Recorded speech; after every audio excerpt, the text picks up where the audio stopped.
जय श्री राधे राधे दोस्तों, आप सभी का आपके अपने YouTube चैनल अध्यात्म भक्ति में बहुत बहुत स्वागत है। आइए आज आप सब सुनेंगे वैशाख मास महात्म्य में 9वें अध्याय की कथा। अब तक यदि आपने पिछले अध्यायों की कथा का श्रवण ना किया हो तो चैनल पर वीडियो अपलोड है, आप वहां से पिछले अध्यायों की कथा का श्रवण कर सकते हैं। तो बोलिए प्रेम से भगवान विष्णु की जय, माता लक्ष्मी की जय, सर्व देवी देवताओं की जय। राजा मैथिली ने पूछा, हे ब्राह्मण, कामदेव के जल जाने के बाद उसकी उत्पत्ति कैसे हुई? यह सुनकर श्रुतदेव स्वामी कार्तिक के जन्म की कथा कहने लगे, जिसके सुनने से पाप नष्ट हो जाते हैं, यश व पुत्र मिलते हैं और सब रोग नाश होते हैं। जब महादेव जी ने कामदेव को भस्म कर दिया, तब उनकी स्त्री रति मूर्छित हो गई और फिर चेत अवस्था में अनेक प्रकार से विलाप कर शरीर त्याग करने लगी और अंतिम क्रिया करने के लिए बसंत को बुलाया।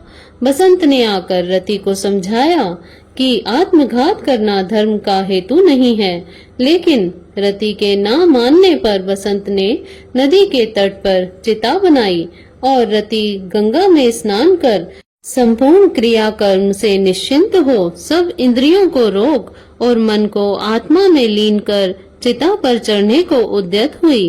तब आकाशवाणी हुई कि हे कल्याणी, हे पति में अत्यंत प्रेम रखने वाली, तू चिता में प्रवेश मत कर। तेरा पति महादेव जी के प्रसाद से तथा यदुवंशी कृष्ण भगवान से पुनः पैदा होगा। ऐसे क्रम से 2 जन्म होंगे। तब दूसरे जन्म में श्री कृष्ण से रुक्मिणी के गर्भ में तेरा पति होगा, उसका नाम प्रद्युमन होगा। तू ब्रह्मा के श्राप से शंकर के घर में निवास करेगी, वही प्रद्युमन नाम के तेरे पति से तेरा मिलन होगा। ऐसा कह आकाशवाणी समाप्त हो गई। तब रति ने चिता में प्रवेश नहीं किया। फिर सब देवताओं ने रति को वरदान देकर उसको शांत किया और कहा, हे काम प्रिय, अब तेरा पति अनंग कहलाएगा और अंग वाले की तरह मरा हुआ भी दिखाई देगा। पूर्व कल्प में तेरा पति सुंदर नाम का राजा था। उस जन्म में तू ही उसकी पत्नी रज शंकर कारिणी हुई थी, इसी से तेरी यह दशा हुई है। अब तू वैशाख मास में प्रातः काल मंदाकिनी नदी में स्नान कर मधुसूदन भगवान का पूजन कर और उनकी दिव्य कथा सुनकर अशून्य शयन नाम का व्रत आरंभ कर दे।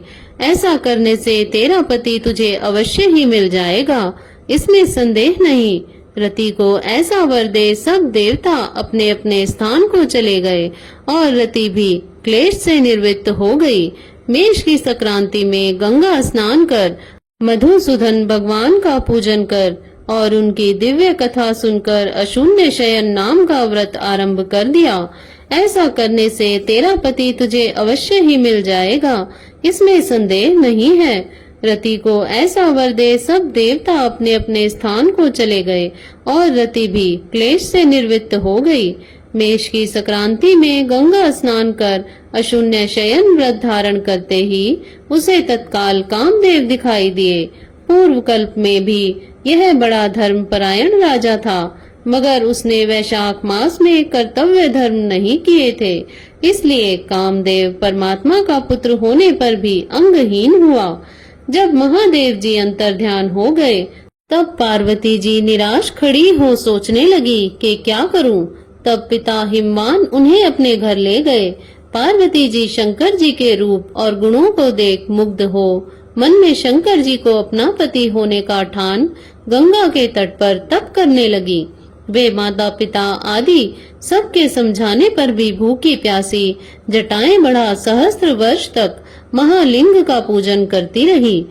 तब महादेव जी सायंकाल ब्रह्मचारी के वेश में उनके सामने पर्णकुटी पर अनेक प्रकार की परीक्षा कर और अपने में दृढ़ देख बोले, हे भद्रे, जो तुम्हारी इच्छा हो वर मांग लो।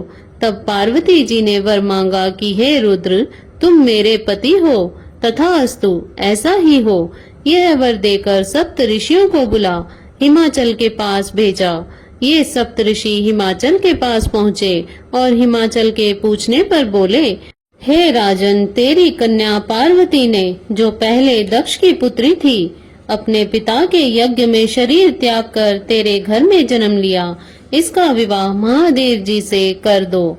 यह बात सुन हिमाचल बोला कि पार्वती महादेव जी को ही अपना पति बनाने को घोर तप कर रही है।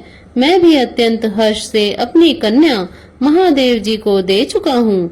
अब आप वहाँ पधारो जहाँ महादेव जी हैं। हिमाचल का उत्तर ले सप्तऋषि महादेव जी के पास जा और विवाह निश्चित कर चले गए। तब तो लक्ष्मी आदि सब देवियां तथा विष्णु आदि सब देवता बाराती बनकर चले और महादेव जी सब देवता मुनि 6 मातृका आदि को तथा भूत गणों को साथ ले बैल पर चढ़ चले। अनेक अंग, शंख, मृदंग आदि अनेकों बाजे बजने लगे और वेद की ऋचा के पाठ होते हुए हिमाचल की पुरी में पहुँचे। तब शुभ लगन में शिव पार्वती का विवाह संपन्न हो गया, जिससे त्रिलोकी में आनंद छा गया।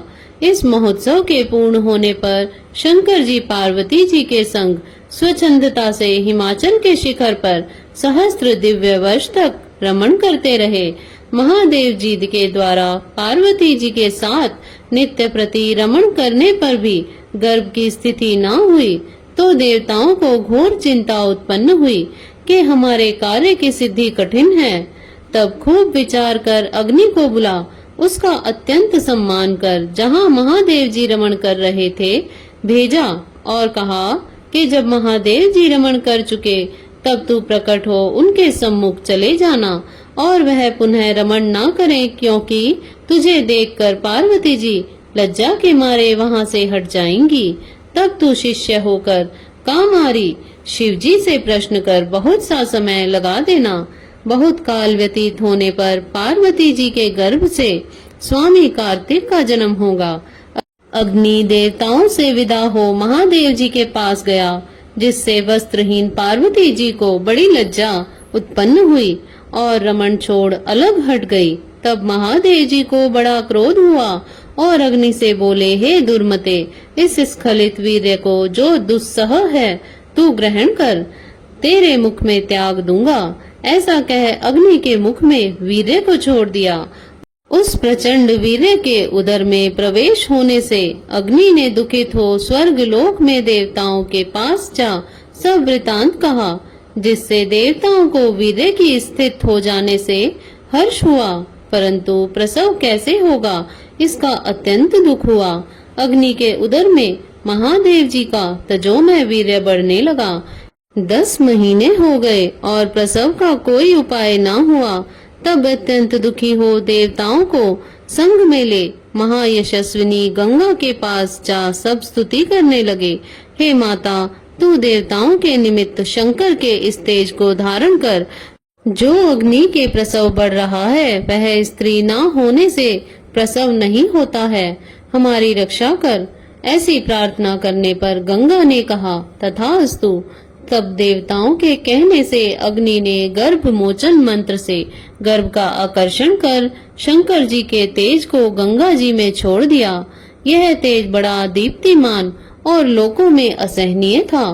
कुछ मास पर्यंत गंगा जी उसे सहन न कर सकी और जल सूख गया और रक्त कलेवर दिखाई देने लगा। तब अत्यंत दुख से व्याकुल हो अपने उदर एवं गर्भ को त्याग दिया, तो जो सर्पतों में गिरा, जहाँ विदीर्ण हो उस गर्भ के 6 भाग हो गए और ब्रह्मा जी की भेजी 6 कृतिकाएं आई और उन्हें स्वरकंडों से विभिन्न शांभव तेज के 6 भागों को ग्रहण कर 6 मुख का पुरुष बनाया, जिसका शरीर एक ही था और उसे बहुत दृढ़ कर दिया।